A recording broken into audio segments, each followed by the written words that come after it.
Okay. This is for Group 4 of the Mount Everest simulation.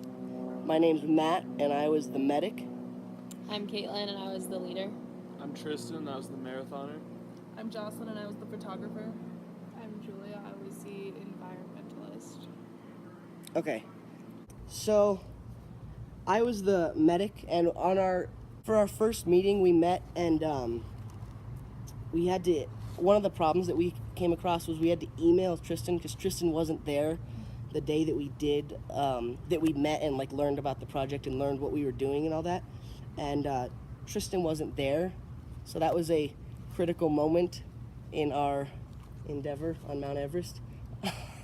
After we talked about the project and how we were gonna work it all out, we had to email Tristan, and we were worried that when we emailed him, the message wasn't going to be received because, like, we didn't. Oh yeah, we also didn't know his last name, so Jocelyn had to look for Tristan in the class list, and then find him, and then find his email, and email him, and hope it got to him in time for us to for the next class too. And for the right Tristan, yeah.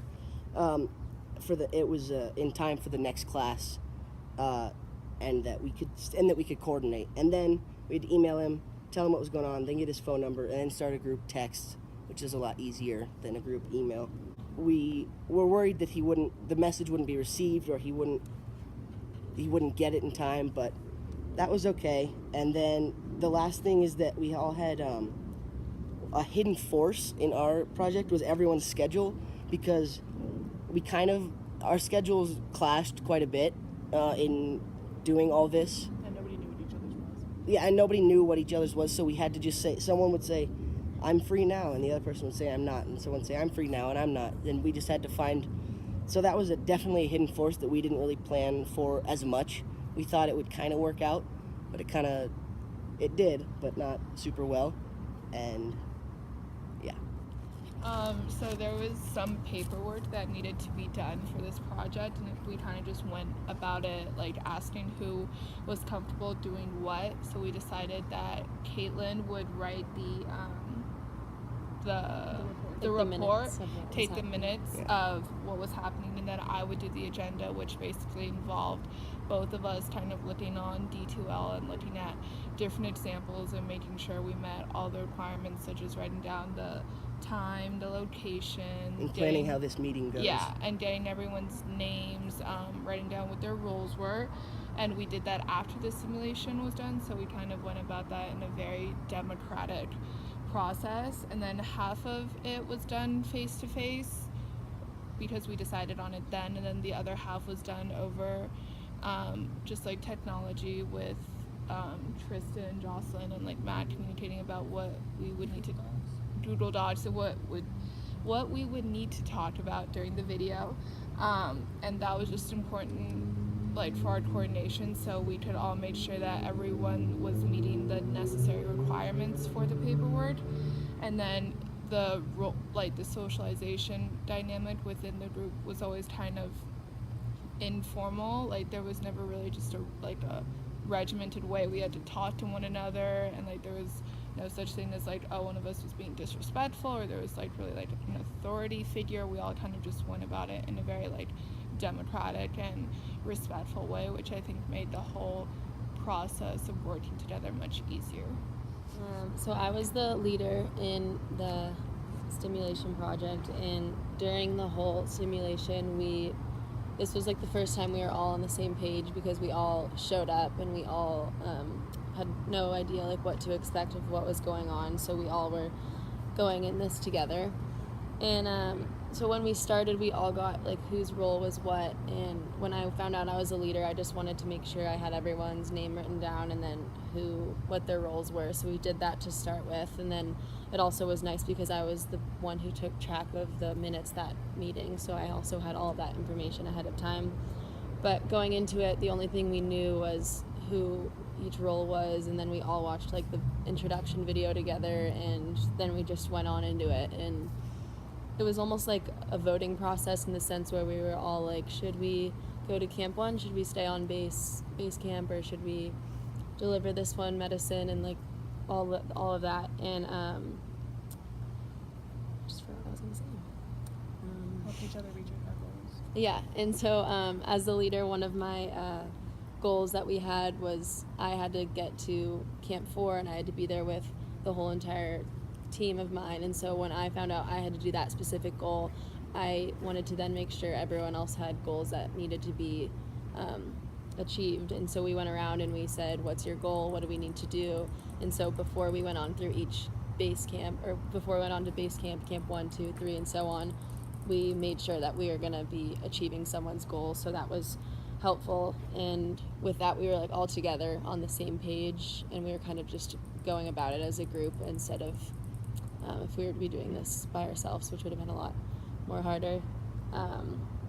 And so in regards to phase models, that we were all on the same page, and before all the chaos happened with like trying to communicate with the next meeting or trying to record the video and so on, at this point we were all on the same page, which was performing, so we were good for that. So back to the phase models, we were doing a really good job, and we didn't go back, which isn't exactly the phase model, which would be the other type of model.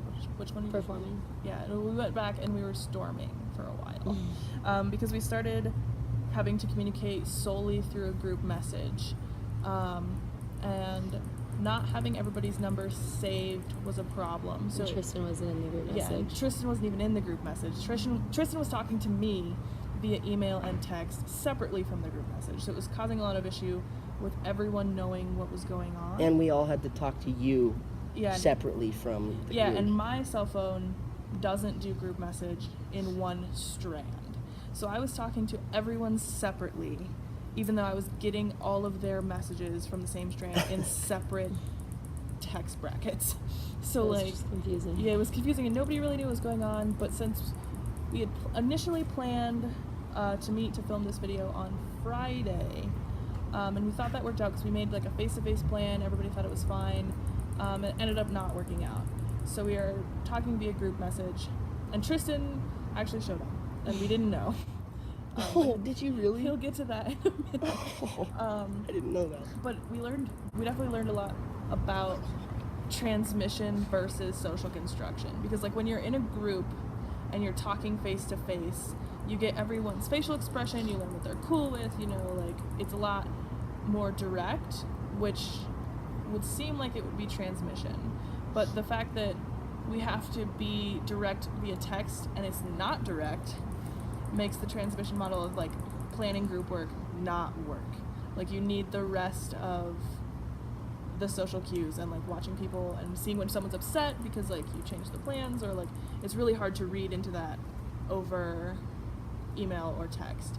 And so we got into a little bit of trouble between ourselves, like trying to figure out what to do and like how to get it done on time, which ended up working out fine. It's gonna be fine, but everybody was really stressed out, and there was also some weird norms that happened when we were texting versus when we were talking, because there seems to be like when you text someone, it's more important to not come across like you're being rude than when you are talking to face to face. That's just because it's more obvious. Yeah, in because person. you have to say it in such a way that they can read all of the other cues that you would be giving them without seeing them.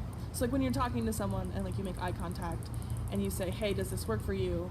And you could be a little bit more direct and it doesn't feel rude. Where like the coldness of talking to someone over technology can often feel kind of rude. So we worded everything in a way that was like, hey, does this work? Even though I absolutely need this to work.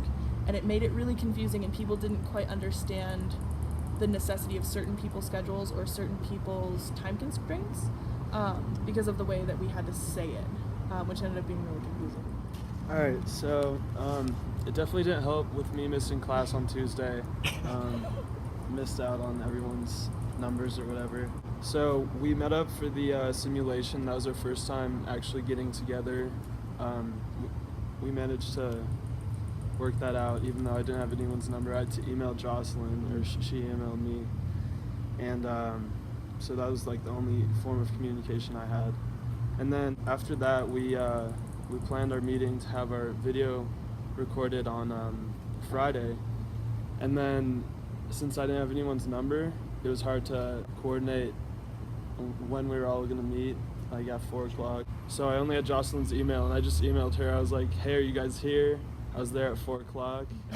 No one showed up. I didn't know that. I waited for about 25 minutes just to see if anyone showed up. I went around the other side of the library to see if anyone showed up there.